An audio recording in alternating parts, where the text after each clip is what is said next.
Hi everybody, my name's Donna Hurt and I am signed up to present on the Johari Window this week for our Healthcare Strategy course, HS 378. So I'm just going to do a quick intro and then we'll get right into the content via PowerPoint. PowerPoint will also be attached to this link so you can open it at your leisure. Okay, here we go with the PowerPoint. So what is the Johari Window? It's a simple communication model designed to demonstrate the 4 levels of self-awareness between 2 people or groups. It was developed by 2 American psychologists in the mid-1950s, Joseph Luft and Harrington Ingham, and the name actually comes from their first 2 names being combined. So they went by Joe and Harry, so it's the Johari Window. And you may ask, why should we be concerned with self-awareness and this particular model? Why do we even care how others view us as leaders?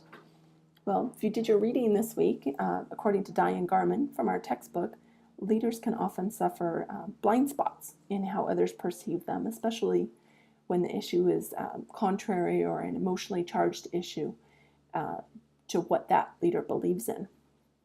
And as we prepare to become better leaders, we need to be aware of how we can make that move from good to great, as the book says, or, mediocre to exceptional. So this is a basic model of the Johari Window.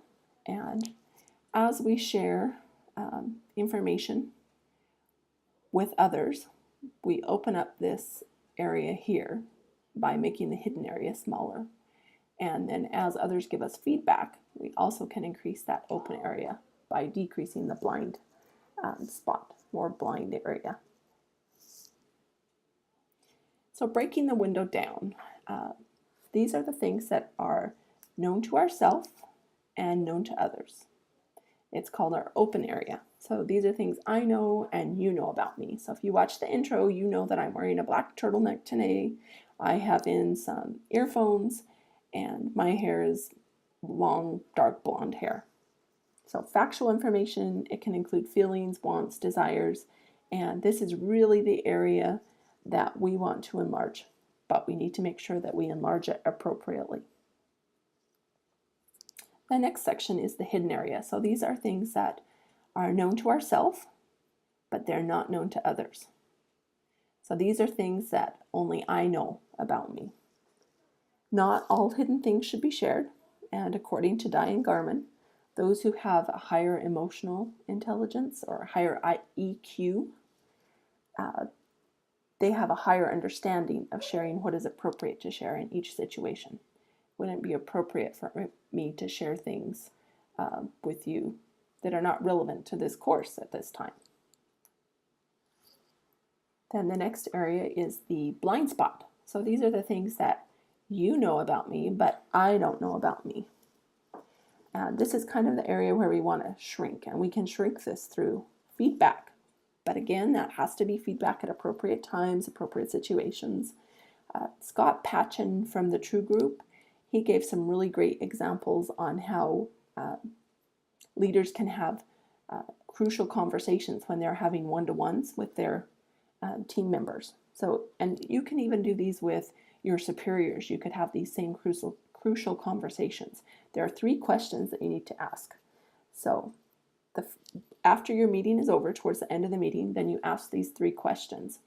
And you have to allow time, and you may need to ask the questions after multiple meetings before you really start to get feedback.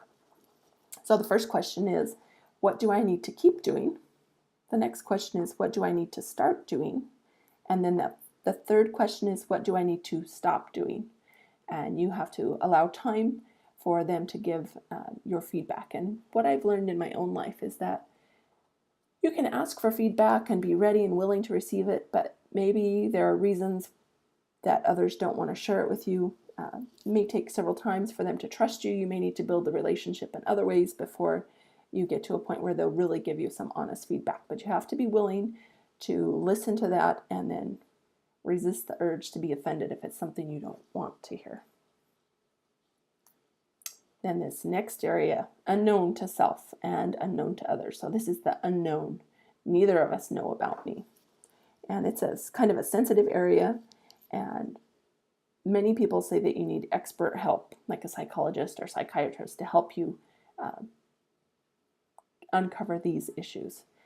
I believe, with the gospel and us having the Holy Ghost to guide us, if we are willing, and this is an area we want to work on, that I firmly believe that God can help us through the Spirit of the Holy Ghost know what things we can improve on from this unknown area, as it's appropriate for us. So here's a complete window. Again, known to others, open, known to others, but unknown to self, blind spot.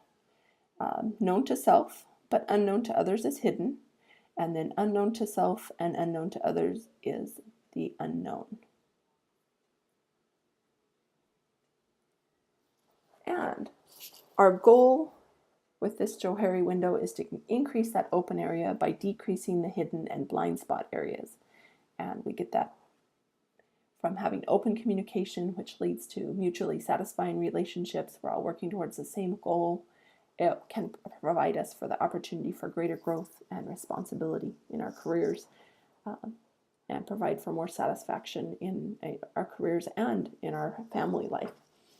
And when you reflect back to great leaders in your life, would you say you know what they believed in, where they wanted to guide you, or where they were trying to guide the team? Could you clearly state what their goals and objectives were? And I would say that's true for me. And I feel like that's because they were open with me. Trust and communication were built into that relationship. And the most influential leaders in my life have had very clear goals. And their goals were things that I could get behind and believe in. And I wanted to help support them. And then together we were able to create successful teams and to realize those goals and have the magic of the team. There's a sample of someone with a closed Johari window. Their open or free area is very small. Their blind area is not too large. Their hidden area is pretty big. They're hiding a lot of things. And it seems like they're hiding a lot of things or have a lot of unknown things in their personal life as well as others don't know those things about them. And here is a better model. This is more of one we should strive for in our relationships, that we can be open and have a bigger area of openness. Blind area is not too bad, unknown's pretty small, and then again a smaller hidden area.